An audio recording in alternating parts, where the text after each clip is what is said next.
Hey guys, I'm sorry about not being here. I'm still having trouble with the software.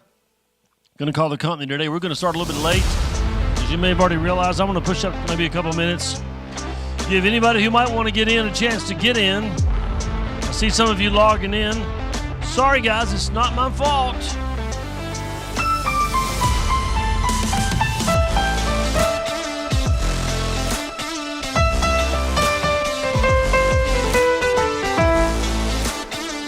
Yeah. I see somebody's found us. A couple folks have found us. Thank you, Dodie.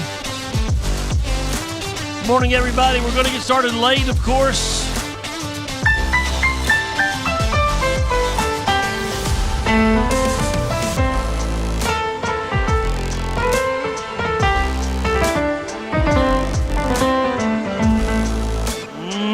Yeah.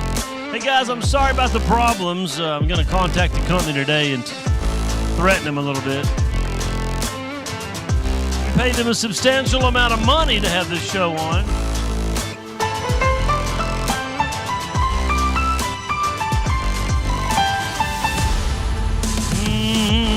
I'm going to give it a couple more minutes, guys, and we'll get started. Starting late, sorry.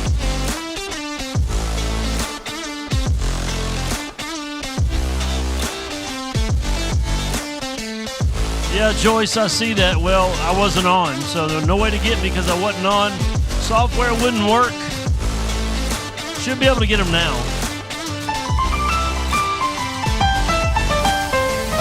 Probably not your device. Probably not your device. It's because we couldn't get going, couldn't get logged in, couldn't get it to work. But we're back. I want to start just in a minute or so because we're running late today. Sorry.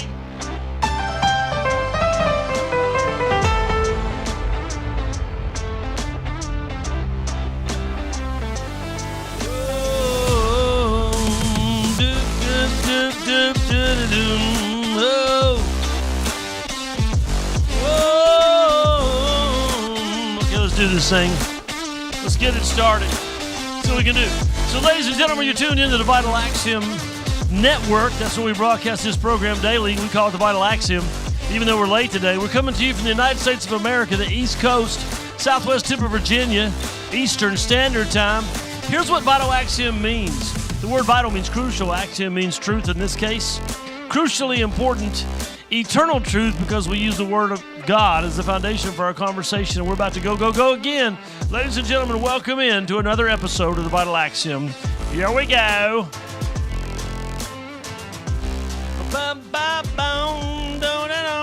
I'm so sorry, guys. I really am. It's not my fault. I do everything like I'm supposed to do it, and then it doesn't work.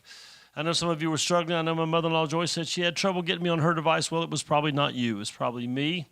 Couldn't get the thing to crank up. It said it was streaming, but it wasn't. It was lying. It was a fibber. I'm going to call the company again today and tell them I've had enough. I've had it up to here. Yeah, I'll be nice. But anyway, I'm going to threaten to change companies because this has been going on now, on and off for weeks. How are you guys doing today? Welcome into the show. Sorry about the struggles. We're going to get there. We're going to get it done. Today is number 1940. We are creeping our way up to 2,000 broadcasts, which is quite incredibly hard to believe, but it is true. It's happening. And many of you guys have been a part of a lot of that. You've been around for a long time. Dodie and Becky have been around for a really long time. I think Mary Kessler, a few others have been on there since the early days. And it's so cool to have you on here today. Let's see who's here. If you're on any Facebook page, I can see you. But if you're not, I can't see your stuff on Twitter. If you're ever on YouTube, I can't see you. Miss Eva made it in. My mom made it in. You have to say something. Remember that. Miss Mary made it in. Rose got in. She said she's here. Jim got in. That's Jim and Joyce together. They're on the same device, I do believe. Good morning, good morning. And then Dodie's here. Good morning, Dodie. And Miss Sherry is here from over in Kentucky. Melissa's here. Good morning, Melissa, over on the Zion Family Ministries page. Trina's over there. Denise is over there. Lisa is over there. Heather is over there. And my public page is a bit empty at the moment. I'm going to get a drink of water. Had a great day yesterday. We had recovery soldiers yesterday came and shared testimonies and about their ministry. It was really cool. Just some sweet stories about people's lives and God's power and ability and desire to change and heal us. Hey, Carol. And yes, Denise asked me, "Did you have a good time with your family?" I did. We had a great time with not all the grandbabies. A couple of them weren't there, but we had 5, I guess, and it was grandbaby all day, every day. We had a good time. Didn't really go anywhere. Just stayed in the house and played with the babies, and that was about it. Took pictures as my wife posted. Hold on. Oh, this time of year, I never know. It's a potluck situation.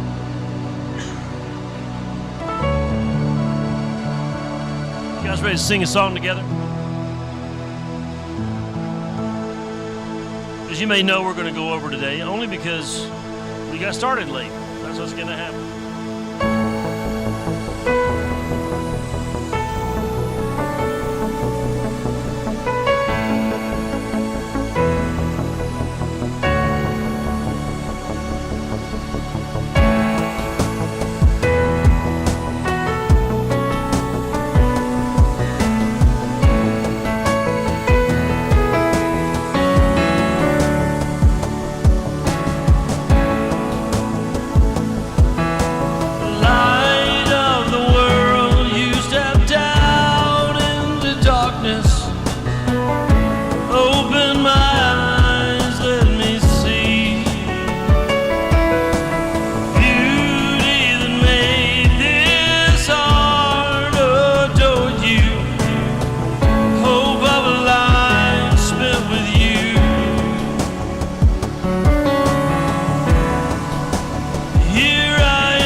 you, give my gratitude and praise. You're worthy of all I bring.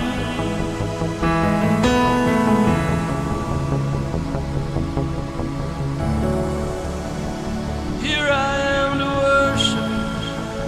Here I am to bow down. Cast my crowns at your feet, Jesus.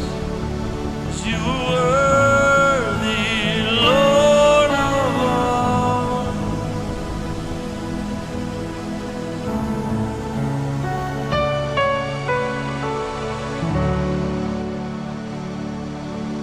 Worthy is the Lamb that was slain. He's worthy. Worthy of our praise, worthy of our gratitude, worthy of our love. Good morning. Welcome into the Vital Action. If you're just getting in, we got started late having software issues again. I'm going to contact the company after lunch and see if we can get some of this stuff figured out. It's about to drive me crazy. Let's see if anybody else got in. See, Joyce said she found it. Thank you so much, Joyce. And let's see, Angel got in. Miss Betty got in. And praying for her son. And he's having surgery today. Please pray for him. His name is Caden. He definitely needs our prayers. In a car accident, lost his spleen, fractured his vertebra, eye socket, broke. Was it his arm? He just needs so many. He needs God to touch him in so many ways. Luann got in. Good morning. Patricia got in. Becca got in there. Hey, Becca, how you doing? Anybody else get in? Kay got in. Good morning, Kay. Crawford's in there. Hey, Crawford, how you doing? Good to see you on here. Melissa got. I think is that everybody? Did I call everybody's name? Miss Trina made it in. I think I hit everybody there. Hey, Chuck. Good morning, Chuck. And sorry about the delay. It's a software issue that shouldn't be taking place. We pay good money to get our program on the air. I'm going to work on that today. I want to talk to you a little bit today about gratitude. We're going to talk this week about that. You've seen that already. And this is not a Thanksgiving Day message, although I did share this yesterday. It's a lifestyle message, really. And I did a little experiment yesterday with the church, and I won't go through all that today, but I asked everybody to take their keys out, and I asked them some questions. I said, if you look on your keychain, do you have keys to a car? Do you have keys to 2 cars? Do you have keys to a house or maybe to an apartment or a mobile home?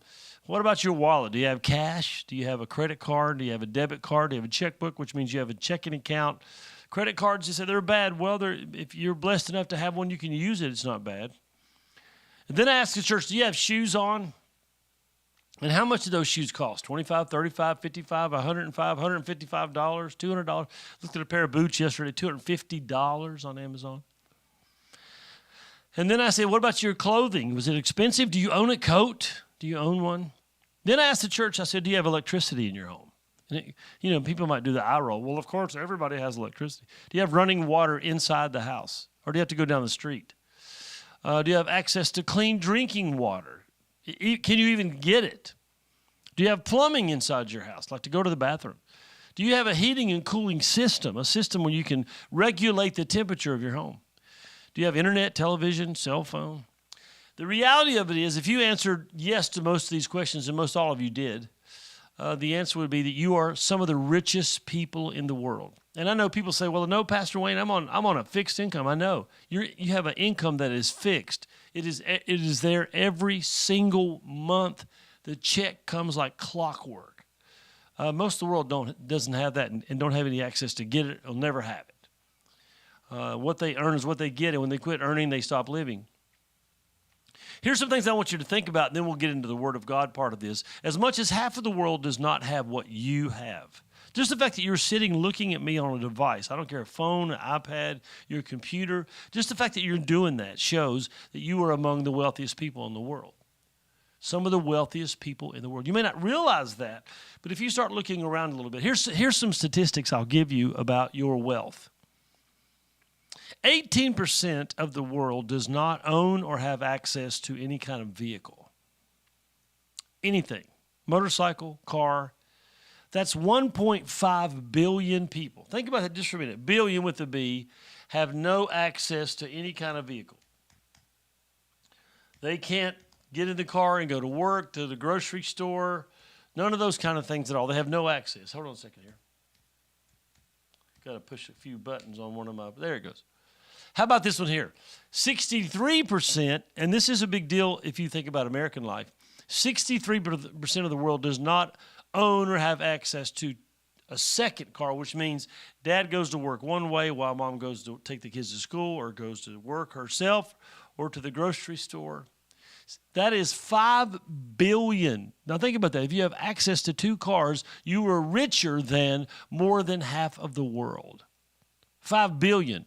Yeah, but my second car is just a whole broken down. It doesn't matter. You have it. You drive it. You can put it on the road. It's got tires on it. It's got gasoline in the gas tank. You are richer than 5 billion people. Think about that just for a minute. And you thought only Bill Gates was wealthy. How about this now? I want you to get to this because I think it's important, especially where I live. 78% of the world does not own or have access to 3 or more vehicles. You say, well, I don't have that. Well, do you? Do you have a side-by-side, or do you have a four-wheeler? Do you have a motorcycle? Do you have a bicycle? Do you have a boat, a bass boat, or maybe you got one of those pontoons? Do you realize 6.3 billion people, 2/3 of the world don't have that? Think about that just for a minute. How rich are you that you have 2 cars in a driveway? Some of y'all have 3, some of you have 4, 5. And you have a tractor out there in the barn that you can do all this work with. I want you to think about how wealthy you are. Because you say, well, what's the point of trying to make me think about how wealthy I am? So that you get a perspective on reality. We live in America, which is one of the most materialistic countries in the world, and we are victims of that materialism. Here's some more staggering figures for you. 16% of the world does not have electricity. 16%. That is 1.3 billion people do not have electricity. They don't have it, can't get it.